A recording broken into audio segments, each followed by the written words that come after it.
Hello అందరికీ. చూడండి, మిగిలిపోయిన ఇడ్లీ పిండితో అయితే నేను బోండాలు చేస్తున్నాను. ఇడ్లీ పిండిలోకి అయితే ఒక కప్పు మైదా పిండి, ఇంకా జీలకర్ర, ఒక పచ్చిమిరపకాయ, ఒక ఉల్లిగడ్డ అయితే కట్ చేసి యాడ్ చేసుకున్నాను.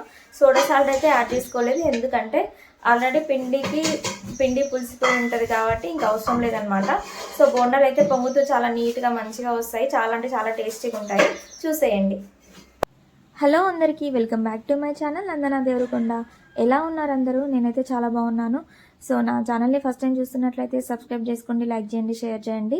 ఇంకా ఇవేంటి రోడ్ సైడ్ పునుగులాగా కనిపిస్తున్నాయని అనుకుంటున్నారా? అవి రోడ్ సైడ్ కాదు, నేనే ఇంట్లో ట్రై చేశాను. మీరు ఎప్పుడైనా ఇలా చేశారా లేదో కామెంట్ చేయండి. ఇంకా ఇది మిగిలిపోయిన ఇడ్లీ రవ్వతోనైతే నేను ఒక కప్పు మైదాపిండి యాడ్ చేసుకొని చేశాను అనమాట. చాలా అంటే చాలా టేస్టీగా ఉంటాయి. ఇంకా మీరు ట్రై చేయకపోతే తప్పకుండా ట్రై చేయండి. నేనైతే పెరుగు పచ్చడి ఆంటీ గురించి మాట్లాడాలనుకుంటున్నాను. ఎందుకంటే ఆమెకి అస్సలు ఎన్ని వాచింగ్ అవర్స్, ఎన్ని వ్యూస్ వస్తాయి, ఎంతమంది సబ్స్క్రైబర్స్ ఉన్నారో. నేనైతే ఆమెని రెగ్యులర్గా ఫాలో అవుతానన్నమాట.